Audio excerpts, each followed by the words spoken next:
ಇಲ್ಲ, ಆಟೋನೇ ಇಲ್ಲ, ಗಾರ್ಮೆಂಟ್ಸ್ ಗಾಡಿ ಬಂದಿದ್ದೀನಿ. ನಮಸ್ಕಾರ ಎಲ್ಲರಿಗೂ, welcome back to Chaitra's mini vlog. ಇವತ್ತಿಂದ ನನಗೆ ಸೆಕೆಂಡ್ ಇಯರ್ ಕಾಲೇಜ್ ಸ್ಟಾರ್ಟ್. ನಾನು ನೋಡಿದ್ರೆ ನಮ್ಮೂರಿಗೆ ಹೋಗಿ ಸೇರ್ಕೊಂಡ್ಬಿಟ್ಟಿದ್ದೆ. ಬೆಳಗ್ಗೆ ಬೇಗ ಎದ್ದು ದೇವಸ್ಥಾನ ಕೈ ಮುಗ್ದು ನಮ್ಮ ಅಪ್ಪನ ಹತ್ರ ಒಂದು ಹಳ್ಳಿ ಹತ್ರ ಬಿಡಿಸ್ಕೊಂಡೆ. ಬಟ್ ಆ ಹಳ್ಳಿಲಿ ಬಸ್ಗಳೇ ಬರ್ತಿರ್ಲಿಲ್ಲ. ಕೊನೆಗೆ ಒಂದು ಗಾರ್ಮೆಂಟ್ಸ್ ಗಾಡಿ ಸಿಕ್ತು. ಆ ಗಾಡಿನ ಎತ್ಕೊಂಡು ನಮ್ಮ ತುಮಕೂರು ಬಸ್ ಹತ್ತದೆ. ಆ ಬಸ್ ತುಮಕೂರಿಗೆ ರೀಚ್ ಆಗೋಷ್ಟರಲ್ಲಿ ನಮ್ಮ ಕ್ಲಾಸಿಗೆ ಟೈಮ್ ಆಗ್ಬಿಟ್ಟಿತ್ತು. ಆಟೋ ಇಟ್ಕೊಂಡು ಬೇಗ ಕ್ಲಾಸ್ಗೇನೋ ಹೋದೆ. ತಿಪ್ಟೂರಿಂದ ಬರೋ ನಾನೇ ಕರೆಕ್ಟ್ ಟೈಮಿಂಗ್ ಏನೋ ಕ್ಲಾಸಿಗೆ ಬಂದಿದೆ. ಬಟ್ ಇವರಿಬ್ರು ತುಮಕೂರಿಂದ ಬರೋದೇನೆ 10:30 ಮಾಡ್ಬಿಟ್ಟಿದ್ರು.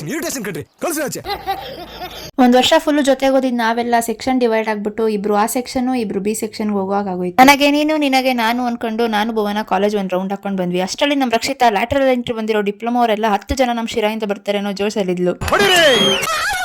ನಾನು ನಿಧಿ ಇಬ್ರು ತುಂಬಾ ದಿನ ಆದ್ಮೇಲೆ ಸಿಕ್ಕಿದ್ವಿ ಅಂತ ಕಷ್ಟ ಸುಖ ಮಾತಾಡ್ಕೊಂಡು ಕೂತಿದ್ವಿ. ಅಷ್ಟರಲ್ಲಿ ನಮ್ ಭುವನ ಮಾತಾಡಿ ಸಾಕಾಗಿರ್ತೀರಾ ಅಂತ ಒಂದ್ ಬಾಕ್ಸ್ ಪಾಯಸ ಕೊಟ್ಬಿಟ್ಲು.